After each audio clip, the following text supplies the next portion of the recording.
Welcome into Words with Wallace. I'm your host, Nick Wallace, coming at you. It is Thursday, April 20th, a very special day. Happy 420 to all those who celebrate. Clearly, I'm pretty baked, pretty high right now.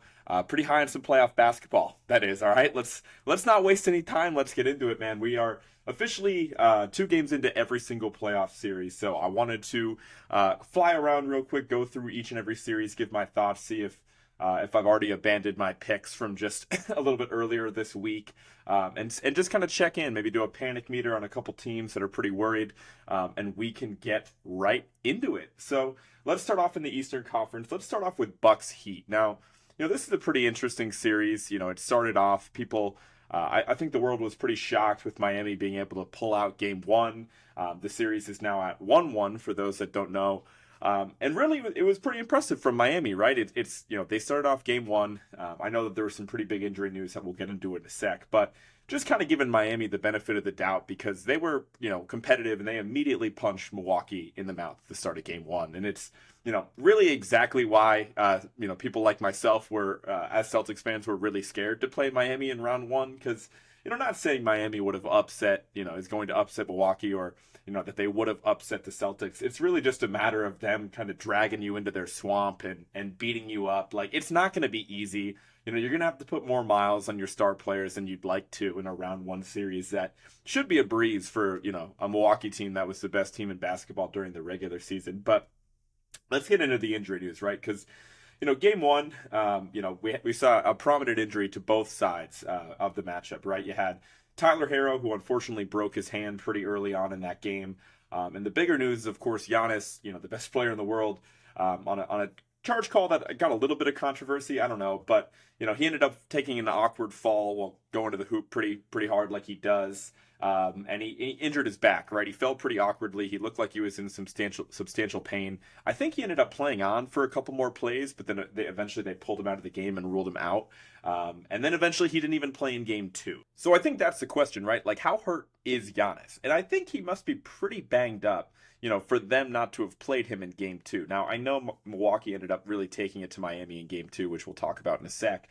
But I think it's a real concern, right? Like, I understand it's a round one series and the Bucks are the best team in basketball and you want to play it safe with a guy like Giannis, but you're still down 0-1. And this is a Miami team that, like we said, they have some history with the Bucks. They knocked them out of the playoffs a couple years ago. Even last year, the Heat ended up going all the way to the Eastern Conference Finals. Like, they're clearly a formidable opponent, right? Even without Tyler Herro. So the fact that, if Giannis is questionable and you use a game time call and you end up ruling him out, I think that's a real concern because you're really rolling the dice that your team's going to be able to pull it out. Now, it's clearly a gamble that went well for the Bucks, and the series is tied, and now really they're in the driver's seat to potentially rest Giannis again. You really just don't want to fall down 2 games to this Miami team and have to work your way back. So I think that they at least, earned themselves some flexibility with maybe resting Giannis Game 3 as well. But I do think just based on the injury and based on where they're at, they're a real contender. I would expect to see Giannis back by Game 4 either way. You don't want him missing too much time. But let's kind of talk about Game 2 because it was complete domination. If you were like me, you were probably watching the Lakers game, the primetime game. And I know the Bucks Heat game was actually on what was it, NBA TV, which doesn't even really feel like a real playoff game. So it was kind of in the middle of the 2 primetime games. So I was watching the Lakers game and was going to click it over to the Bucks, and at that point it was like I think the second quarter and the Bucks were already up by 30 points. Like, it was total domination. So I really didn't end up paying much attention to that game, to be transparent, with the Nuggets and Wolves playing later last night anyway. But yeah, it was a total dominating effort from the Bucks. I think it was really impressive from Brook Lopez and Drew Holiday to kind of step up their game on the offensive side of the ball, which isn't exactly what they're known for. And Miami's offense I ended up watching that game back a bit. It's predictably really gross. Now, Reggie Miller in Game 1 made a really interesting point that got a lot of backlash in saying that, he thought that, Tyler Herro was more valuable to the Heat than Giannis was to the Bucks. And I do get what he was trying to say in that, hey, like, the Bucks are still a really good team without Giannis, which is kind of surprising. But, the Heat really need Herro's offense, which is fair. I mean, he's still completely wrong in what he said. I mean, Reggie Miller's been off the rails for a while now. But I do think that there's some merit to what he's saying because the Heat offense was disgusting. Harrow's really the only guy beside, I mean, Jimmy can create his own shot. I shouldn't say the only guy, but he really is one of two players on that entire roster that can consistently create their own shot. Like, for as good as Bam is, I think his offensive struggles in the playoffs, especially, are pretty well documented. He really doesn't have like a post game or anything like that to kind of create his own offense. So they're hurting. They're putting a lot of miles on Jimmy as you would expect. So I really don't like the Heat's chances in this matchup, especially if I do expect Giannis to return. But it was good that they were able to kind of show the world what they were about, and by winning Game 1, even with Giannis playing for a bit of that game. And we'll see. I think like I said, the story of this matchup is how healthy is Giannis when we see him back. I would expect him to come back in Game 4, and I would expect the Bucks to still take care of this series. Moving on to Celtics versus Hawks, this is going to be a quick one. I think it's been pretty obvious. The Celtics are in a totally different class than the Hawks. The Celtics are up 2-0 in this series. Two blowouts. I mean, I guess if you actually watch the games, you would know that the Hawks actually came out with some fire in Game 2, and they were able to basically take a pretty commanding early lead on the Celtics in the first quarter. I think they were up by 11 at one point. But the Celtics basically evaporated that lead right away, and they even had a substantial lead themselves going into halftime. And it was all seized the rest of the way after that first quarter. So, I think really the only storyline here, I don't really want to waste much time talking about Atlanta. I don't think that they're a very good basketball team. I think it's a really tough matchup for the Hawks. It's a brutal matchup for Trae Young. At least you saw him do something on the offensive side of the ball in Game 2, unlike Game 1. But I think it's really the story for the Celtics, right? I'm obviously a biased Celtics fan here, but I think it's a pretty positive sign that Joe Mazzulla has really cut down the rotation, right? I think that's the main takeaway as a Celtics fan. There's only 8 guys playing.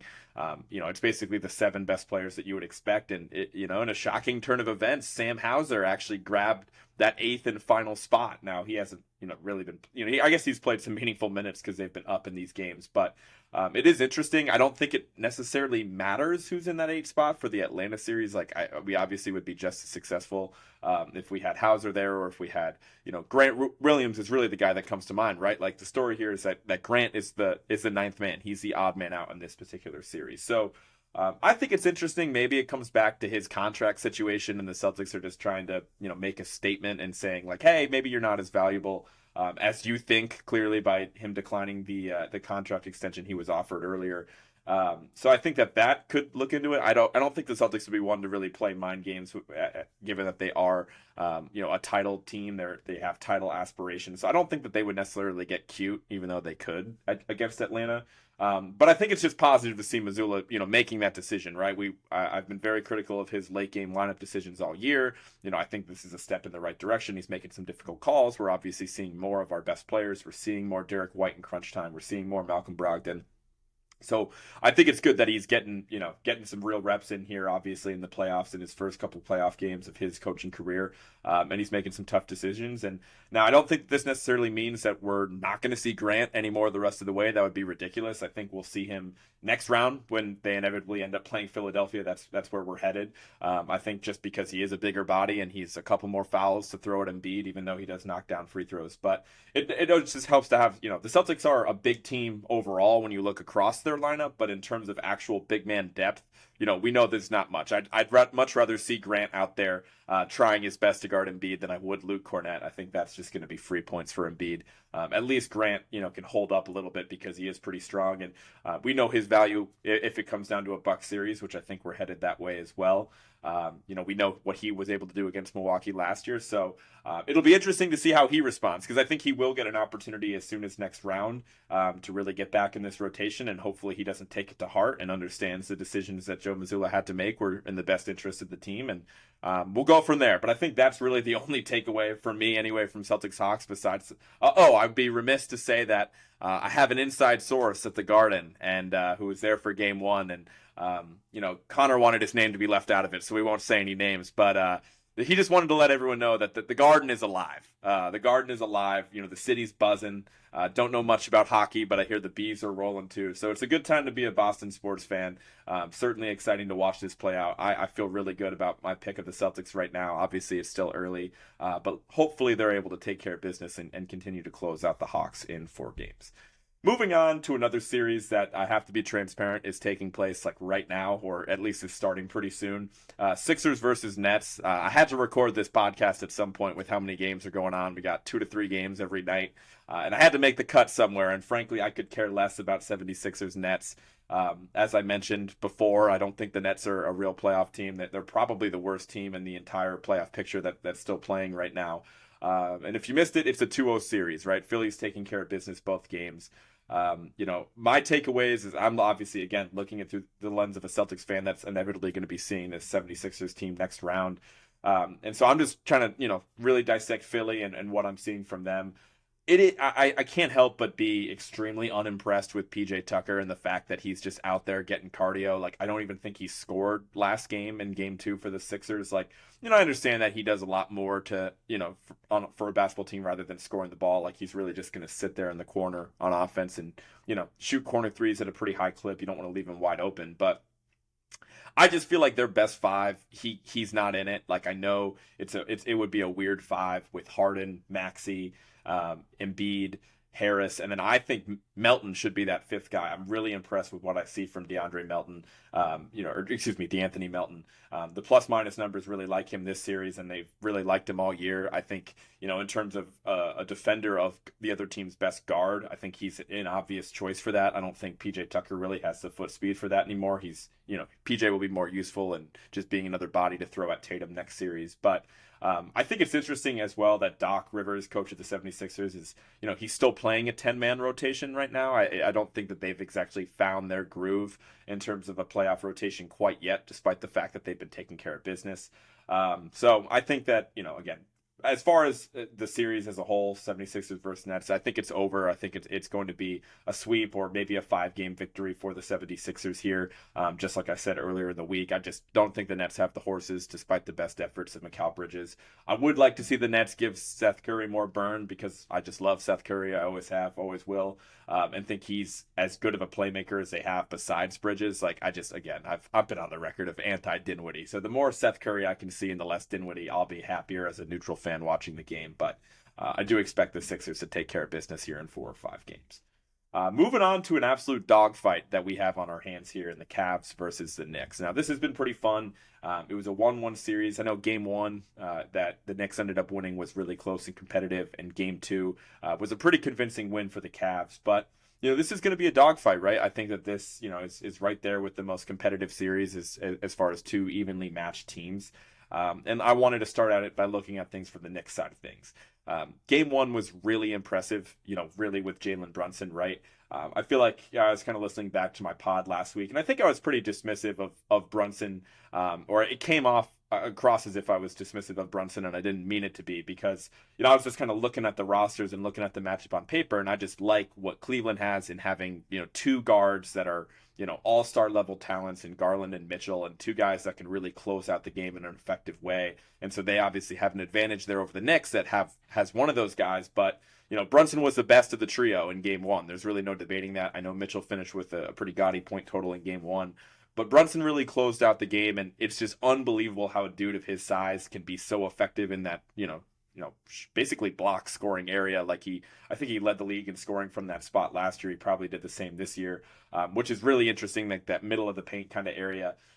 He's so fun to watch, and them being able to have a guy that can play make like that. That's what you see, right? Like, even for teams like, Denver that we'll talk about in a little bit, and Philadelphia, that have their best players as centers, right? Like, just the way the game is played, you need to have a guard that's able to create his own shot because they are going to be the ones to close out the games that are going to be handling the ball and distributing to others. And so Brunson, the way he closed game 1, he was the best player on the court, and I thought that was really impressive. But game 2 was a different story, right? The Cavs really kind of punched them in the face and were able to kind of run away with that one pretty early. I think that one really comes down to, game 2 and just the series moving forward. I think the X factor for the Knicks is going to be RJ Barrett. I should mention first that it's positive to see Julius Randle healthy. I know when I recorded last episode, wasn't too sure, what level of health he was at, but he's been out there and he's been playing pretty solid, and he's got a brutal matchup on his hands with Mobley and Allen to battle on the Cleveland side of the ball. But I think he's played pretty well, all things considered. But again, I think the X factor for the Knicks is RJ Barrett. Especially because I'll talk about this with Cleveland in a sec, but they're still figuring out who their 5th guy is, right? during the regular season, it looked like the fifth guy in the closing lineup and starting lineup for that matter for the Cavs was going to be Isaac Okoro, who's a really great on-ball defender and somebody that really just has to knock down open shots and guard the other team's best player to kind of make up for the lack of defensive intensity from Garland and Mitchell. But in game 2, we saw Caris LeVert have a massive game, and he was a huge reason that the Cavs came out and beat the Knicks. And I think that on the other side of the ball, it comes back to RJ Barrett because he's the one that needs to take advantage of Caris LeVert on defense. He's the one that needs to be, pick either LeVert, if it is going to be that group with LeVert, Garland, and Mitchell out there, there's really not a talented defender in that bunch. Like, again, they're going to have rim protection with Mobley and Allen, but it's going to be about RJ Barrett and how he can create his own shot and give, Brunson time to kind of relax and play off ball and just be a good shooter off the ball, as well as Randall, and give them a break, and how he's able to punish defenders and shoot when he's open. Like, I think that is going to be the X factor for the Knicks because they need to find a way to punish the lack of defense in the backcourt for the Cavs.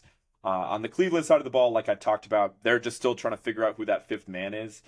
It was pretty surprising to see Okoro basically get benched outright last game, and I guess it wasn't too surprising with how well LeVert played. I want to say LeVert had close to 30 points, which is pretty impressive, but that's who Caris LeVert is. He's a really good shooter. He's a really good scorer. He's just pretty disinterested on defense most of the time, and that's kind of the trade-off.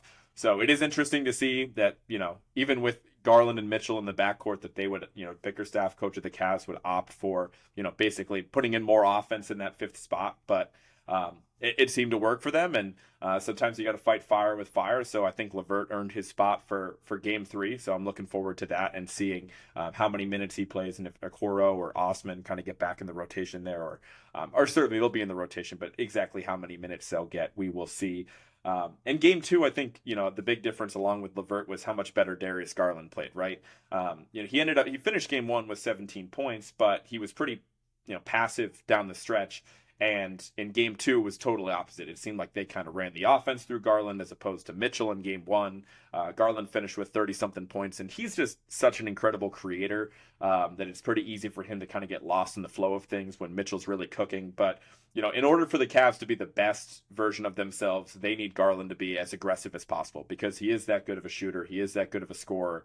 And it's like dual-wielding pistols, man. Like Mitchell and Garland are so fun playing together that, again, with Mobley still developing on the offensive end and Jared Allen offensively not being much more than a lob threat, those two guys need to both produce at a high level if they're going to make some noise and even beat the Knicks in round 1 and give the Bucks any sort of scare in round 2.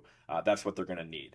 I think that the downfall for Cleveland is that they literally have 0 bigs off the bench. Like, I haven't really talked about this before, and I know that was the case in the regular season, but it's bad, man. Like, they really got no one. Like, Dean Wade is kind of that guy, but he's not really in the rotation for them. Like, it's all, guards and wings that play off the bench. Like, maybe we see some Danny Green, Okoro, Osman, as I mentioned, as well as LeVert. Like, but they don't have a big that plays off the bench. So obviously the nice thing is that Mobley and Allen are more than capable of each playing, each being the 5 essentially, right? But it'll be interesting to see how Bickerstaff staggers their minutes throughout the rest of this series and the rest of the playoff picture if they're able to advance, because their lack of size is evident. And I think that for this series it might not matter as much, but it will matter for sure when they move on to if they move on and play the Bucks next round, playing a much bigger team. It'll be interesting to see how that plays out, and they're really going to be feeling the departure of Kevin Love that I've already talked about a little bit earlier on some earlier episodes of the podcast. Let's move things over to the Western Conference, where stuff is admittedly a lot more interesting over there, right? Maybe not with the first series we're talking about, because we're talking Wolves and Nuggets, right? I'm liking my pick. I picked Nuggets in 4. And despite game 2 being a little bit rocky, things are still certainly going as planned. It's a 2-0 series advantage for the Nuggets. But this has been a pretty fun series to watch, especially last game. So let's kind of get into it and let's talk about it from the Wolves side of things. Overall, they look like a dysfunctional, shorthanded team that is completely outmatched. That is what they've looked like in, I would argue, 7 of the 8 quarters that have been played so far, right? The exception being their incredible third quarter against the Nuggets in game 2, where they basically made a 20-point comeback, and I think they even took the lead for a sec there. which was really impressive. But beyond that, they look outmatched. They look like they're a team that, again, is dysfunctional, literally. Like, it doesn't make sense to watch. But I give them some benefit of the doubt because they're missing McDaniels, they're missing Naz Reid, as we've talked about before. But I don't think it changes the fact that, again, we haven't seen much of Towns and Gobert together just because of Towns' injury during the regular season. And this series has not done anything to improve, the feelings of Wolves fans that were concerned about that, because it's been pretty tough to watch. The story of the series has been twofold, right? It's been the emergence of Anthony Edwards, who had a really rocky run in the first play-in game. Like we talked about, he was totally MIA against the Lakers in that first play-in game. Played a bit better against the Thunder, but he's been in full force the past two games, and especially in game two. He finished with 41 points last game, and during that third quarter in game two, he was in complete takeover mode. He looked utterly unstoppable.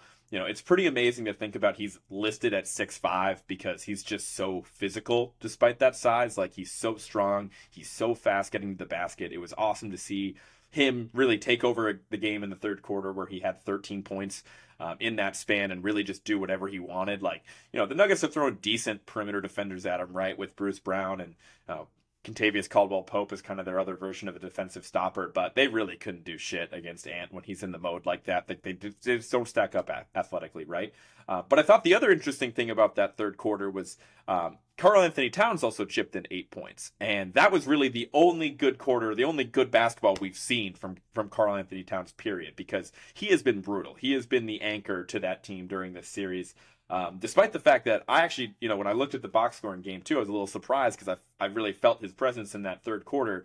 But he still finished with a really bad game. Like, just to put in perspective, I know it's only a 2-game sample size, but he's averaging 10.5 points a game on 30% shooting and nearly 5 turnovers a game, which is absolutely ridiculous. Like, he's not even handling the ball enough to be putting up that kind of numbers.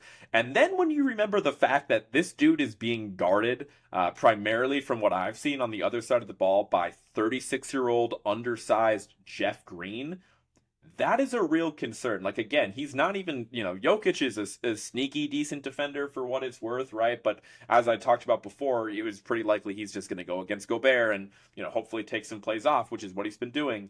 But Towns needs to be more aggressive, man. Like, I think some of this has to come back to Chris Finch, right? Like, again, I'm not a Towns guy by any means. I think that's pretty obvious at this point. But, you're going to need to, like, he's still a special offensive player. Like, and I was just complimenting him last podcast because of how well he played against the Thunder. And, despite the fact that he's, on the course of his career, I think he's an over 40% 3-point shooter. Like, it's really impressive. Despite the fact that he is that good of a shooter, he was really taken into the Thunder, right? We recognize that they had nobody, physically that could really stack up with Karl Towns, and he was taking it to the basket. We've just seen no aggression from him on the offensive end, and I think his indecisiveness and lack of aggression is shown in the amount of turnovers that he's averaging. Like, he's making some really questionable passes out there. He's forcing the issue. He's, like, trying to feed Gobert a lot. It really doesn't make any sense, and it's disappointing, right? This is a guy that has a pretty tough track record of underperforming in his pretty short playoff career. I guess I really shouldn't say that. I mean, he was just really bad against the Grizzlies last year, and that's really all the experience he has. But it's pretty disappointing if you're a Wolves fan, because that loss falls squarely on the shoulders of Karl Towns, in my opinion, because outside of that third quarter, he was MIA. But anyways, that's really all I'll say on the Wolves. I think this series is as good as over. I think in that third quarter last game, you got the best version of the Wolves. Like, they rallied, they made a big run, they took the lead. But the fact that they still ended up blowing that game, that makes me have zero confidence. Like, I understand the series is going back to Minnesota for games 3 and 4, so maybe they'll get a jolt. I know that the crowd will be raucous up there at the Target Center. But I don't know if it's going to make a difference, man. I think that it's going to be a momentum killer that they fought all the way back just to lose, pretty handily to the Nuggets in game 2. So I think it's over for the Wolves. But moving on to the Nuggets, man, because I'm excited. Clearly I've been a Denver defender, and honestly, looking back, I sound like a little bit of a fair weather fan right now, because I never really explained why I was picking Denver so much, outside of them being the healthiest of the contenders in the West and thinking that the West is wide open. But I'm a big Jamal Murray guy, and I know it's super, super lame to be talking about that the night after he has a massive 40-point game to beat the Timberwolves, but that's what we're going to do, right? Because Murray's been incredible. You can make the argument he's been the best player on the Nuggets. I wouldn't go quite that far, because even though Jokic's point totals are down, he's still doing so much for them if you really watch the games. But Murray's been incredible. I mean, again, 2-game sample size, but he's averaging 32, 7, and 6. And he looks special, right? He looks like the same dude that we saw in the bubble a couple years ago. And then obviously he had that terrible injury that kept him out all of last year and basically half of the season before. It's actually been almost exactly a little over 2 years since he tore that ACL. But just with how things kind of shook out with the season falling and the changing schedule because of COVID and everything like that, it feels like it's been shorter than that, but it really has been a full 2 years since that initial injury. So hopefully he's close to 100% because he certainly looks it. And the reason I like him so much is within the flow of Denver's offense, he's really like the prototypical player you would want alongside a guy like Jokic. Like the way that team is constructed is just really, really impressive. Like you have this, this point center that sees the floor better than any big man ever really. And what I like about Murray is how dangerous he is off the ball because he's a 40%, 40+% 3-point shooter. That's incredibly dangerous in the catch and shoot situation. But when he gets into his offense, he's so fun to watch. He's so smooth. He can create his own shot. He's basically got limitless range. And so what he's really been cooking, man, like that much is clear. He's averaging 30 something points. He had a good game in game 1 too. And he's really the one that brought them back in that game against the Wolves. Cause as I was saying, the Wolves fought all the way back. They took the lead. And Jokic, Jokic always looks kind of awkward and exhausted when he's out there. But there was a stretch where, Murray wasn't being as aggressive as he should have been. And the Nuggets offense as a whole just looked off in that third quarter where, they were just kind of like, okay, the Wolves are coming back. They have the momentum. Like, let's get the ball to Jokic. Let's get the ball to Jokic and have him get us a bucket. But that's not really how Jokic rolls. And, to Jokic's credit, he's playing against Rudy Gobert, who's, again, a 3 or 4 time Defensive Player of the Year winner. Like, again, I said in the last podcast I didn't think Gobert was going to do much on ball on Jokic to slow him down. But to his credit, he really did during stretches of last game. Like, they were just giving Jokic the ball at the high post, and he's like, head faking and jab stepping, and Gobert stayed in front of him. He didn't really bite on the fakes that much, and that's just a tough matchup for Jokic, right? Like, I don't think that wasn't going to solve their problems, right? They needed to get Jokic out in transition and creating for others. So I was just really impressed to see, Jamal Murray being able to take the offense into his own hands. He's the reason that they ended up steadying the ship and winning that game. So I'm really impressed. I'm excited about my pick for Denver to come out of the West. I love what I'm seeing from Jamal Murray. I think that this is an opportunity for him to really enter the conversation of a top 5 point guard in the league, which maybe that sounds like an exaggeration to some, and maybe it doesn't sound like that much of an accomplishment to others, depending on how you look at it.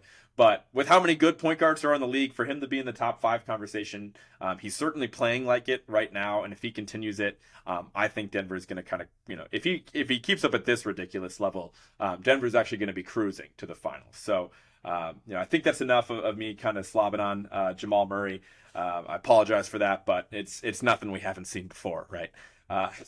Anyway, moving on. Jokic is only averaging 20 points per game, but he is averaging his 12 and 8. So I think you're fine. I don't think you're too worried about Jokic. Like I said, it can be a tricky matchup at times. With him facing up against Gobert. And I think Michael Porter Jr. In his, he hasn't been involved too much, but he's shooting the ball really well this series. His jumper, every time he shoots the ball, you think that thing's going in. He looks smooth. And for him being a third option offensively, I think that they're in a really good spot. Let's move on to Grizzlies versus Lakers, right? I think that this, above all else, was totally a tale of 2 games, right? Lakers came out game 1 in Memphis, obviously a very tough place to play. And they beat them pretty good, right? I mean, it was a competitive game. Unfortunately, we saw Ja get hurt in that game, which was certainly significant, but it was still impressive that the Lakers were able to, I think they ended up closing game 1 on like a 15-0 run. Like it was totally dominant for them down the stretch, especially on the defensive side of the ball. And you saw role players like Rui Hachimura and Austin Reeves like really take over that game, right? Like, LeBron and Anthony Davis had solid games, but, when your role players play a game like that, that is what inevitably is going to swing the matchup. But game 2 was a completely different story, right? Like Davis, let's talk about Anthony Davis for a sec. He's been incredible on the defensive side of the ball. Like I'm talking defensive player of the year if he played like this and played more games during the regular season. Like, I think he's averaged, like, I think he's had like 5+ blocks in both games. Like, it's been insane. The ability that he's had to, play help defense and protect the rim. But on the offensive side of the ball in game 2, it was embarrassing, right? He finished with 13 points and he just was so passive on offense. It was really disappointing. And I guess he did take a decent amount of shots and ended up, they just weren't falling for him. But it was just embarrassing as a whole for the Lakers, right? Again, Ja Morant got hurt in game 1. He was ruled out for the rest of that game. He didn't play at all in game 2. And I feel like, I can't help but feel like the Lakers got a bit complacent, which is ridiculous, right? Like, all you did was win game 1. And the reason you won game 1 was because, again, Rui Hachimura and Austin Reeves went crazy. You can't really bank on those guys being able to repeat those type of performances. And I don't know, maybe it was just, the fact that they won game 1 and the fact that Ja was hurt and they took the team for granted. But it's a quintessential trap game. Like, how, if you have a team with LeBron James and Anthony Davis that have won a title, like, how do you fall into that rut? Like, you're still the 7 seed. Like, you weren't, I don't know if they were favorites, Vegas favorites to win before the series started, but, either way, you're playing in Memphis. It's a tough place to play. And Ja's been out for, he missed 20-something games during the regular season, and Memphis was still a really good team.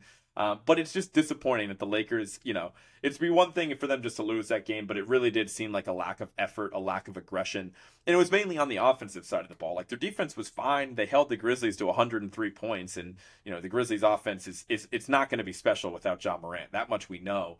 But for them to only score 93 points and just, you were just kind of waiting when you were watching the game. You were just waiting for them to make that run and turn it on. And I don't think that they're that type of team that has that switch. Like, they're certainly a good team. They could end up making it to the West Finals or maybe even the finals if things really break their way. But I don't think that they're some sort of powerhouse. It's not 2020 anymore. It was just embarrassing that they came out of the gates that stagnant. Grizzlies were in the driver's seat that whole game. So I still think the Lakers end up winning this series, especially with them being 1-1 and these next couple games going to be in Los Angeles. I think that bodes well for the Lakers' chances, especially with Ja still banged up. But it wasn't impressive. I'm not overall impressed with the Lakers, and I think whoever wins this series is really going to be in deep shit in the next round with either the Kings or the Warriors. It's looking like it's going to be the Kings, which we'll talk about in a sec. But anyway, let's talk about the Grizzlies real quick. Again, they've been without Ja many times this year. They've been a good team. That continued last night. I've been pretty impressed with Jaren Jackson Jr., mainly on the offensive side of the ball. We know what he brings on defense, but he's stayed out of trouble for the most part. And it was really entertaining to see Xavier Tillman shoot like 100% from the field and completely outplay Anthony Davis last game. The 6'7" center. I think that's a bit of an anomaly. I wouldn't expect that again. But I guess it kind of breaks even with the role players taking over for the Lakers in game 1. But we'll see. Again, I'm feeling good about the Lakers. My pick for the Lakers. And was impressed with the Grizzlies' effort in game 2. But we'll see how the rest of that series shakes out.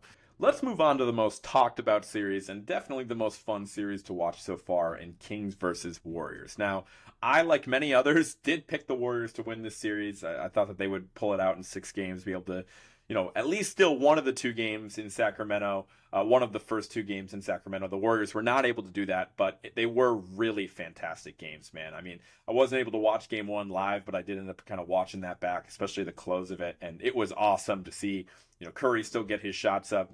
The way that Fox closed out really both of these games has been incredibly impressive.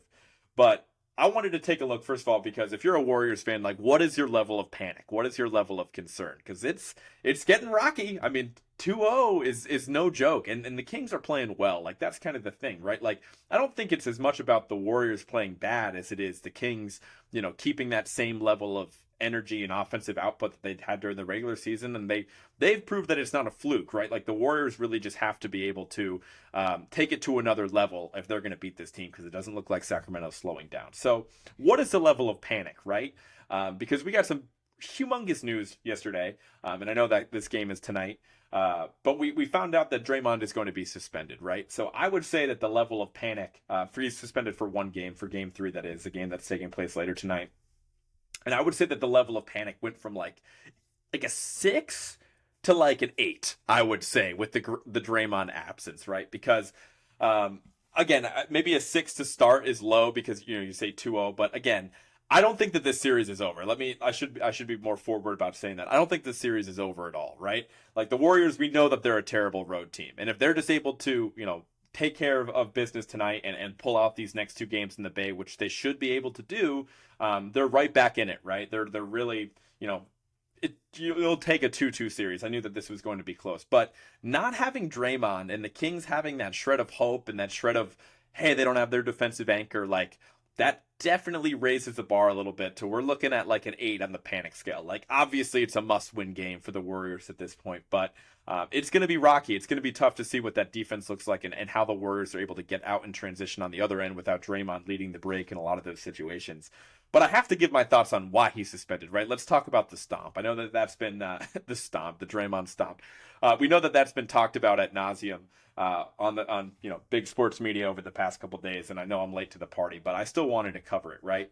Like my reaction when I watched it was I immediately jumped back to the 2016 finals, right? It's a comparison that many have made where, Draymond had that, scuffle with LeBron and he ended up getting suspended for game 5, which totally swung the series and the Cavs ended up winning despite the Warriors. Almost certainly, you would make the argument the Warriors were the better team. I mean, they had 73 wins that year.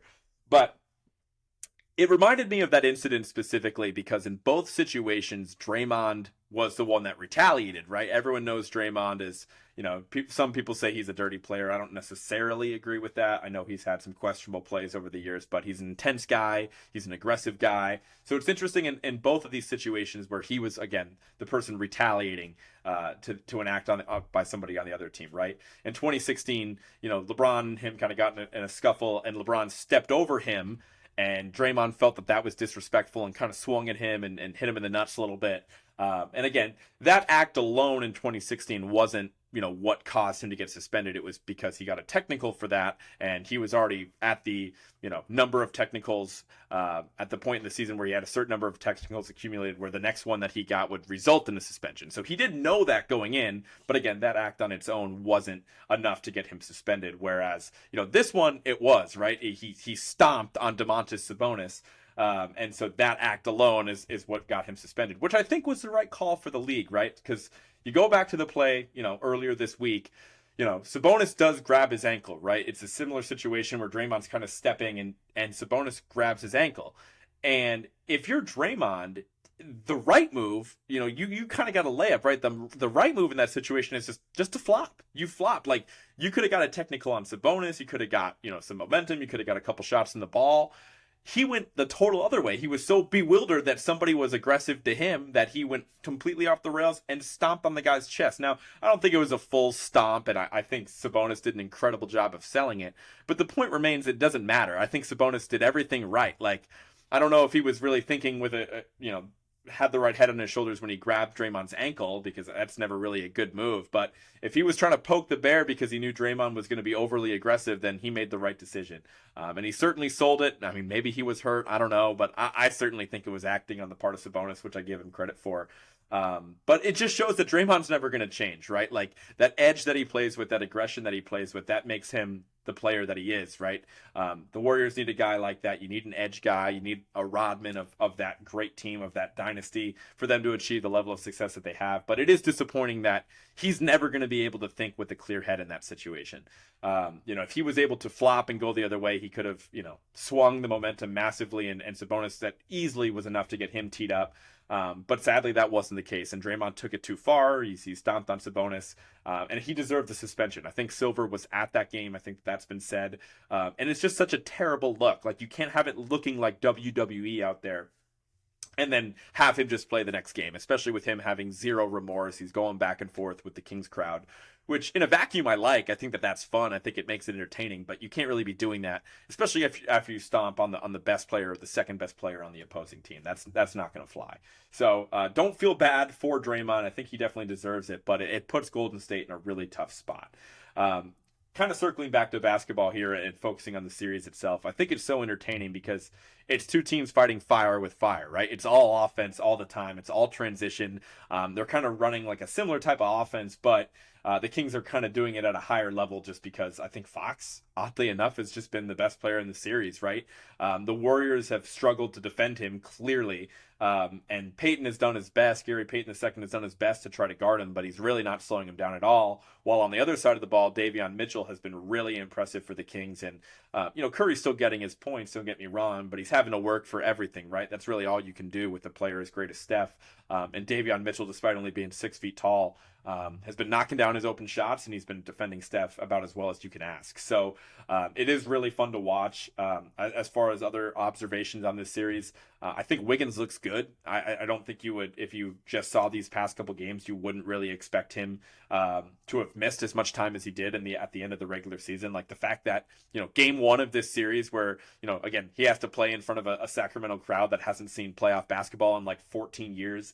For him to just step into that game and, be able to kind of contribute at a high level, I think is impressive. But it's totally offset by the fact that Jordan Poole's on a milk carton, right? He's totally MIA. He's playing horrible basketball. I hate Jordan Poole. I'm going to come out and say it. It drove me nuts. He was my least favorite person on the Warriors during that, finals run last year, especially as they were playing the Celtics. Like, I don't even last year, he wasn't great, but he was better than what he was. Like, they definitely, with how good of defense Davion Mitchell is playing on Steph, they need that secondary creator, and they're really going to need him in Game 3, especially without Draymond, because Draymond's not, a shot creator himself, but he does create for others. It is going to be an adjustment for that offense, and Clay's been really good, but he's never going to be one to create his own shot. You do need Jordan Poole to be that guy, especially for the amount of money that he's making. And again, with how well Wiggins is playing, it's completely offset by the fact that Poole is playing really bad basketball. So again, just to put a ball on this, I can't wait. That game is starting within a couple hours here, so I'm excited to watch. The Warriors are down, but they're not out. It really, it sounds dumb, but the series is not going to be settled until a home team loses one of these games. I think it's very, I would say, if anything, watch out, right? Like, watch out for the Warriors, because if they are able to pull out, this is going to sound really dumb if they lose, by the way, but if they end up winning this game and they go back to the Bay or they're already back to the Bay tonight, but they, again, are back in the Bay again for Game 4, and they have Draymond back, and they just won and pulled out a game, like, I think they're going to be heavy favorites to win Game 4. So we'll see, man. We'll see what it does. I think that, even without Draymond, it could be enough of a boost for how good of a home team that they've been this season, for them to, have E40 back in the building. That was such a shitty E40. I might have to edit that out. Anyway, having E40 back in the building could be good vibes for the Warriors. I do think that they're going to be able to win tonight despite Draymond, but if they don't, the series is totally over. So I'll just be watching just like you guys. I'm excited to see how it plays out. The last series that we're going to be talking about today is, of course, going to be Clippers versus Suns, right? It's a 1-1 series right now. And it really feels like the Suns are catching the break. That's kind of the biggest takeaway that I have. And the reason why I say that is because the Clippers look good, man. The Clippers, like, Kawhi has been so incredible. He's been the best player on the floor through 2 games. There's no question about that. But it feels like the Suns are catching a break because I don't even know if they end up winning Game 2 if Paul George is back out there. Like, obviously that's a massive if, or a massive what if Paul George is back out there.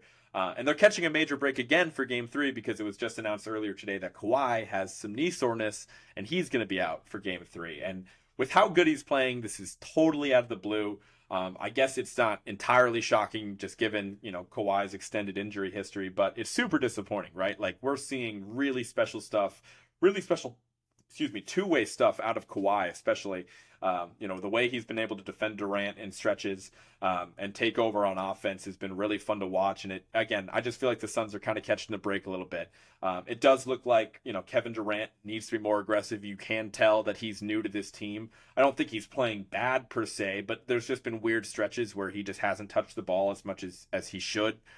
Especially given his shooting this season, man. Like, I should have talked about this on the All NBA podcast, but I think he averaged it was better than like a 50-40-90. It was like damn near like it was like a 60 like 45-90 season for Kevin Durant, which is absolutely nuts. I know I got some of those percentages wrong, but obviously he wasn't in the All NBA conversation because he played like 40 something games, and that's just not enough for most people that vote on it.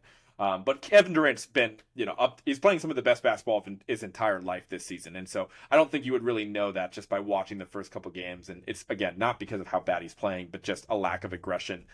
So I think that's on Monty Williams a little bit to get him more involved and kind of take over. I'm sure he'll have a massive game, probably next game, but certainly at some point this series. So I'm still feeling good about the Suns overall because Kawhi is out. I do think it would be really disappointing for Phoenix to not win this game 3 without Kawhi. Obviously, still without Paul George. He's not going to be back at all this series. So we will see. But if the Suns advance, which I think that they will, I still feel pretty good about the Suns overall. I just, again, think that they're kind of catching a break by catching this Clippers team not at full health. But, then again, that's the kind of the story of the Clippers as a whole, right? So I think that just about covers it, man. I wanted to zoom around and look at all these matchups and give my early thoughts. Obviously, the playoffs is about as fun as it gets, man. The first round, you got 2 to 3 games every single night, so it's a blast. They're really killing me. I'm on Central Time. I know a lot of folks listening to this are out there on East Coast time, and so it must be brutal, dude. Like if you want to stay up for the end of these games, like you're up till like 1 a.m., 1:30 a.m. It's ridiculous. So I wish they would schedule these games at more neutral times, but we will get that in round 2, certainly when half of these teams are eliminated in a couple weeks. But overall, I think a lot of these series has kind of gone chalk, but then you get a curveball every once in a while with how well the Clippers are playing and how well the Kings have played. So it's fun, man. You really never know what's going to happen with how many good players there are in the league. And I think, especially next series, we're going to see this ramped up to another level where any one of the teams that are going to advance, have at least somewhat of a finals opportunity, or I should say championship opportunity. So it's going to be a lot of fun. But with that, I am going to be wrapping up here in a sec. Likely we'll come back to you guys on Monday of next week. Hopefully there's enough to talk about within the next couple days. There should be. I'll try to get back on my normal either Sunday or Monday upload schedule. So that's what you can expect from me. But I think that just about covers it, man. I will get up out of here. Before I do that, have to remind you guys to follow at Words with Wallace on everything, on Facebook, on Twitter, on Instagram, on YouTube, on Spotify, Apple Music, wherever you get your podcasts. Share the show, rate and review, man. Do me a solid trying to grow this thing out. Really appreciate you guys for listening to this episode and showing the support that you have. That would just mean a lot to me to continue doing that. So I'm going to hit this button, man, get up out of here, and I will talk to you early next week. Have a good one, guys. Peace.